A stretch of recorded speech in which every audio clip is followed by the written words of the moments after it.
Hey guys, a bit of an update on me. I'm all okay, and I got home today.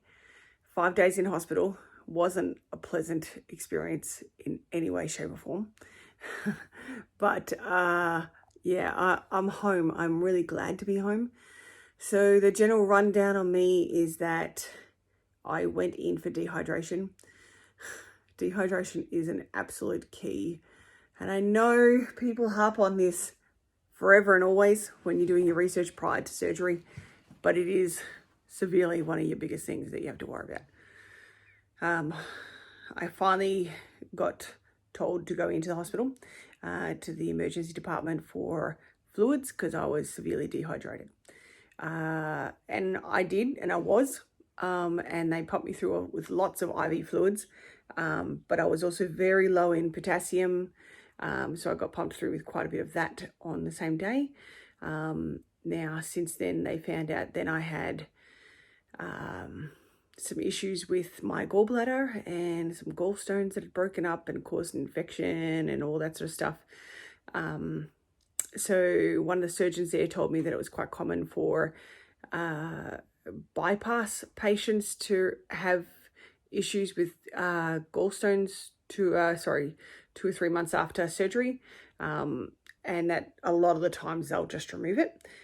So that is fantastic to know, and something that I hadn't researched or hadn't come across earlier. So something just to keep in mind. Again, everybody's body is absolutely different and will work in different ways, but that's the way mine did, unfortunately. So yes, I had the issue with that. It was causing me lots of pain and lots of nausea. And because I had the fatty liver disease, which I had prior to surgery, my blood pressure, heart rate, etc. is always very, very low. So that caused a little bit of issue and upset and stressed out the nurses a little bit, because my heart rate is usually, as a general, very low.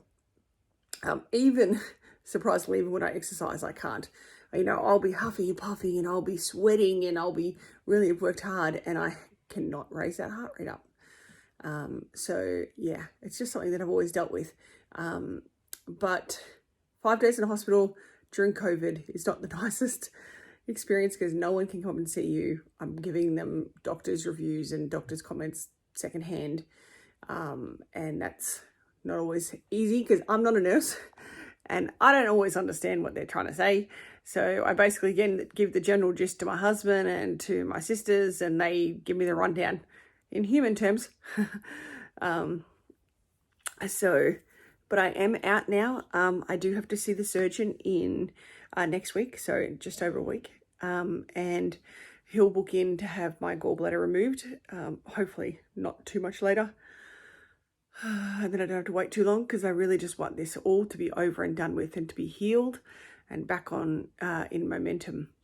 Obviously, I didn't weigh in last week, and I was going to weigh in when I came home today, just out of curiosity more than anything, but I have been pumped through with so much fluids at the moment that I'm still quite bloated, and I can't imagine the reading being quite accurate. So I'm going to leave it a few days and weigh in on Sunday as per normal. Other than that, on more meds now than my normal stuff. Things for nausea, things for pain, things for antacid and that sort of stuff. And I had lots of blood tests done, and anyone that knows me, I don't have great veins. So I always feel bad for the nurses when they have to take my blood, because usually it's 2 or 3 pricks at a time,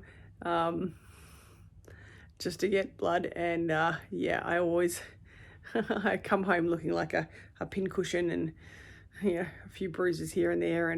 But they take the bloods at 4 a.m. at the hospital, so that way the blood test results back before the doctors do their rounds in the morning. So 4 a.m. and mine's not an easy blood test. So because not only do they have to poke you 3 times to get blood, but then you have to get your heart rate checked, your blood pressure checked at the same time. And of course mine always was so low, so then they're like, no, this is not right. And so we'll check the other arm, so put the cuff on the other arm and off we go again. And then things blow up bloody tight. So they hurt like a son of a gun. And yep, no, too low again. Oh, we'll try it back on the other arm. There's got to be something wrong here. And every day it was the same thing, because of course I'd have different nurses every day. So, you know, oh, we'll try it again. No, still too low. This doesn't make sense. It's got to be faulty. It's got to be a faulty machine.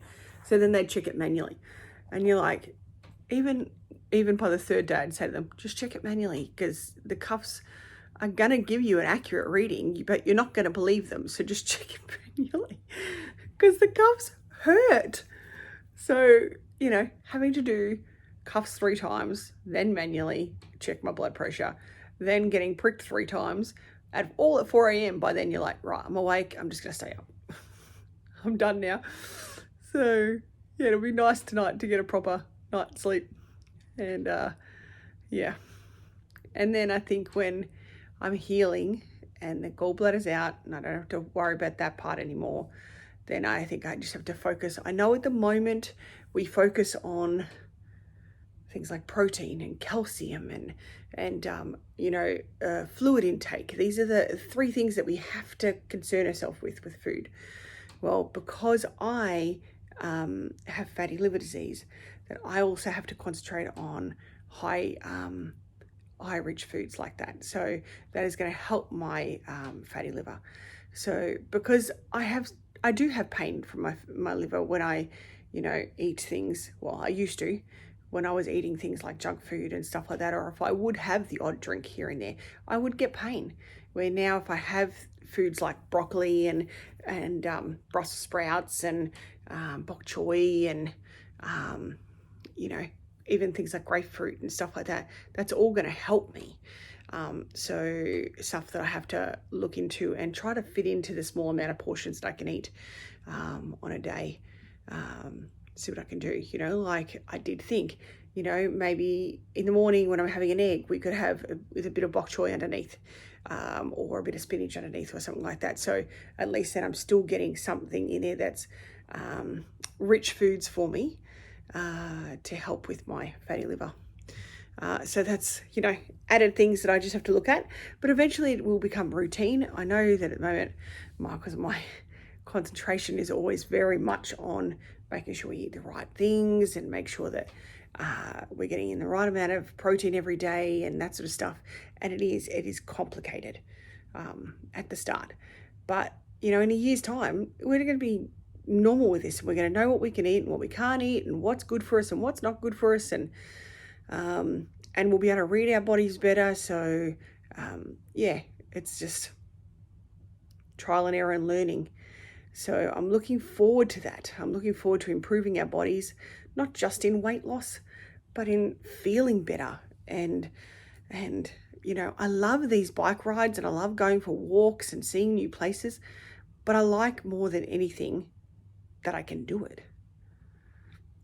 I like that I can do this now without feeling like I'm going to have a heart attack.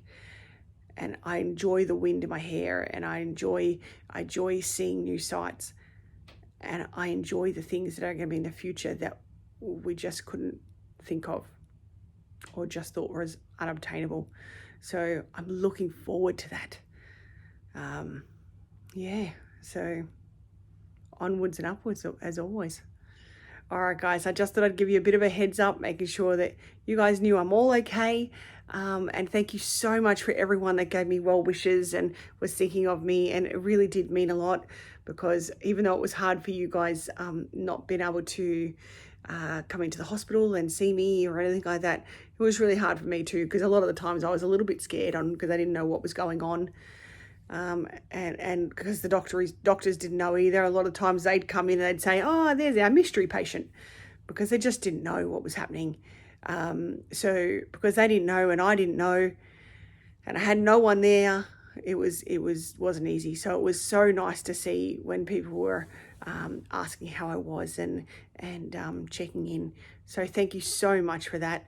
But I'm doing well, and on to the next stage of hopefully getting the gallbladder removed. Let's see how we go.